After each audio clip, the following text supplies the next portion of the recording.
여기서 더 큰 문제는 사회적 약자일수록 기후와 관련된 범죄에 더 취약하다는 것입니다. 안녕하세요. 작가 서부경입니다. 얼마 전 국민을 충격과 공포로 몰아넣은 무차별 칼부림 사건이 있었죠.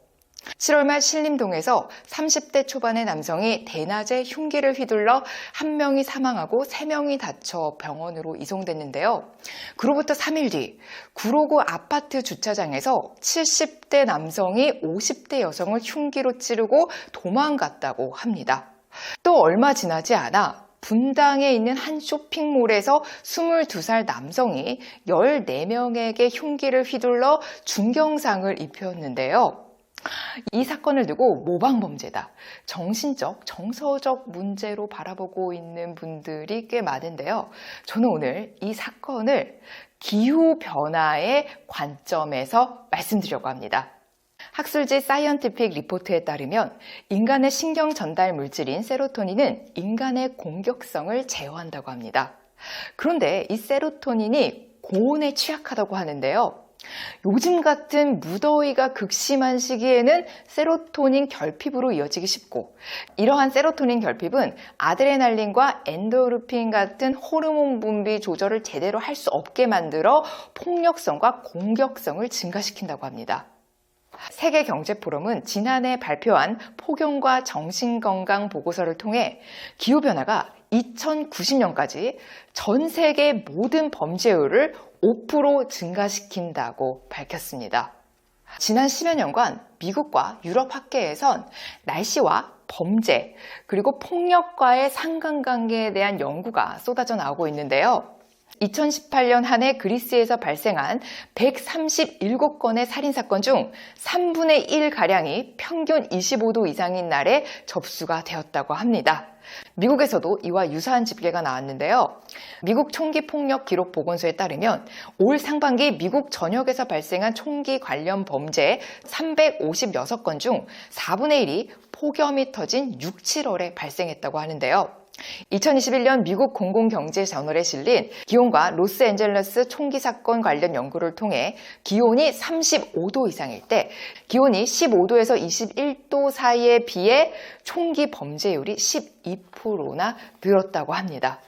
여기서 더 큰 문제는 사회적 약자일수록 기후와 관련된 범죄에 더 취약하다는 것입니다. 홍수, 가뭄과 같은 기후재해로 경제가 더 어려워지면 여성과 어린이 등의 사회적 약자는 폭력과 범죄에 더 노출될 위험이 높아지는데요.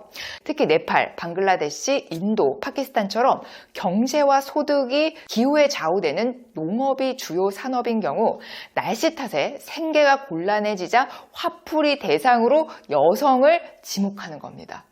그러니까 기후변화가 생각보다 더 인간에게 많은 영향을 끼치고 있다는 겁니다. 제가 이 자료를 찾아보게 된 이유가 제가 체감을 해서 그래요. 저조차 무덥고 막 습해지면 만사 좀 귀찮고 쉽게 짜증이 나는데 일하면서도 많이 느끼는데 여름에 컴플레인이 더 많다고 저는 느꼈고요. 일하면서도 사람들이 더 예민하고 욱한다라고 생각을 했었어요. 그동안 이게 그냥 나만 느끼는 느낌적인 느낌인가 생각을 하다가 이번에 이 흉기 난동 사건을 통해서 제가 알아보게 된 거죠. 이제는 기후위기가 남일이 아니다. 이게 무슨 정부나 기업에서만 관심을 가지고 있는 분야가 아니라 우리 국민 개개인이 전부 다 경각심을 가지고 행동을 해야 되지 않을까 하는 생각이 듭니다. 국내 기후경제학자 홍종호 교수의 저서인 기후위기 부의 대전환이라는 책에 보면 이런 내용이 있어요. 우리나라는 이산화탄소 배출량이 OECD 국가 중 1위라고 하고요. 재생에너지 발전 비중은 OECD 국가 중 꼴찌라고 합니다. 그리고 이산화탄소 배출량은 세계 7위라고 합니다. 사실 덴마크나 오스트리아 같은 경우는 재생에너지 의존율이 80%라고 합니다. 그리고 OECD 국가 평균 재생에너지 의존율이 30%는 된다고 해요. 그런데 우리나라는 8.6%에 불과합니다. 그리고 아직도 많은 분들이 기후위기라고 하면 정부에서 할 일이지 기업에서 할 일이지라고만 생각을 하시는데 국민의 개개인의 의식도 굉장히 중요합니다. 우리나라는 전기세가 아니라 전기요금이죠. 세금을 따로 걷지 않습니다. 전기에 대해서. 그런데 유럽 국가에서는 전기에 대한 세금을 30에서 50%까지 걷는다고 해요. 왜 그런 줄 아세요? 재생에너지 시설에 투자하려고요. 전 국민이 똘똘 힘을 모아서 재생에너지 개발에 앞장서는 겁니다. 그런데 우리나라 같은 경우는 전기요금이 조금만 올라도 어떻게 돼요? 난리가 납니다. 그러니까 여러분, 국민의 의식이 굉장히 중요합니다. 여러분, 기후변화는 우리가 아주 오래전부터 다 체감하고 있습니다. 그러나 우리가 편의를 내려놓지 못하기 때문에 계속 그냥 이런 상황들을 간과하면서 사는 건데요. 지금부터라도 좀 작은 실천이라도 함께 해보면 어떨까요? 많은 분들이 내가 이렇게 산다고 해서 뭐 지구가 바뀌겠어? 이렇게 생각을 해요. 저도 마찬가지고요. 내가 이거 막 안 쓴다고 지구가 어떻게 되겠어? 이런 생각을 하는데 또 이런 작은 날개짓이 또 세상을 바꾸지 않습니까, 여러분?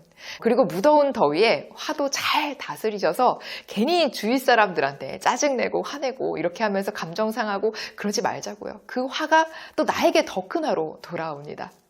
오늘은 여기서 인사드리겠습니다. 오늘 영상이 도움이 되셨다면 구독 꼭, 좋아요 꼭, 알림 설정 부탁드려요. 오늘도 바쁘신데 시간 내셔서 제 영상 봐주셔서 너무너무 고맙습니다. 오늘도 행복 가득한 기분 좋은 하루 되세요.